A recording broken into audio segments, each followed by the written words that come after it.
Vote আপনি কাকে দিবেন? একটু চিন্তা করুন তো, একটু ভাবুন তো, চোখ বন্ধ করুন তো। কথাগুলো ভালো লাগলে শেয়ার করবেন, ভুলবেন না। ভেবেছেন?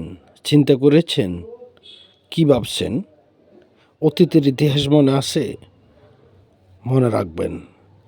আপনি আপনার সমর্থন, আপনার ভোট, আপনার পরামর্শ একজনকে দিতে হিসাব নিকাশ করে দিবেন। যারা আপনার ওই আসনে পদপ্রার্থী, তাদের মধ্যে আপনি বাছাই করবেন, খোঁজ খবর নেবেন, আদর্শবান খোঁজ করবেন। সে যেই হোক, তার যদি আদর্শতা থাকে, ন্যায় নীতি থাকে, সমাজের কাজ করবে, দেশের কাজ করবে, মানুষের কথা ভাববে, দেশের উন্নয়নের কথা ভাববে, কখনো মানুষের সাথে খারাপ ব্যবহার করবে না। আপনার যদি এমন মনে হয়, তাকে আপনি সমর্থন করতে দোষ কোথায়? আর একজন নেতা ভালো হবে আপনি বুঝবেন ওইভাবে, তার কর্মীরা যদি ভালো হয়, তার নেতাও ভালো হবে। কারণ নেতার থেকে কর্মীরা শিখে।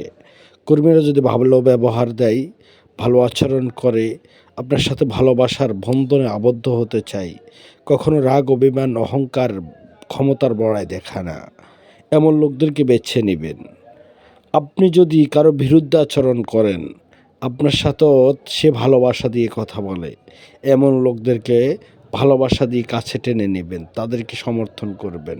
যেহেতু আপনি ভোট দিবেন, আপনি ভোট দিতে চান, আপনি ভালো একজন প্রতিনিধিকে আপনি ভোট দিবেন, বানাবেন, নির্বাচিত করবেন। তার কর্মীরা যদি আপনার সাথে ভালো ব্যবহার করে, আপনাকে তারা সুন্দর মতো বুঝাতে পারে, আর আপনি যদি খোঁজ খবর নিয়ে তাকে দেখেন, বুঝেন, সে একজন ভালো মানুষ, সে তার অভিজ্ঞতা আছে, অতীতেরও অভিজ্ঞতা আছে, ভবিষ্যতেও সে কিছু করতে পারবে।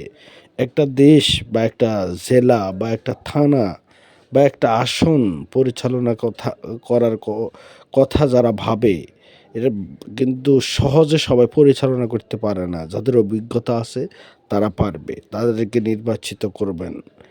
আর আমরা সবাই সবসময় দোয়া করতে থাকব, এই দেশটা সকলের জন্য যেন সমান হয়, আমরা সবাই যেন মিলেমিশে থাকতে পারি।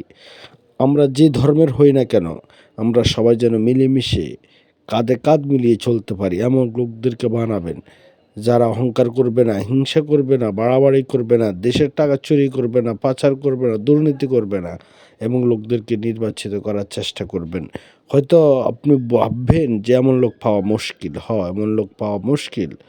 ঠিক আছে, সত্যি কথা। তারপরও যাচাই বাছাই করে তুলনামূলকভাবে যারা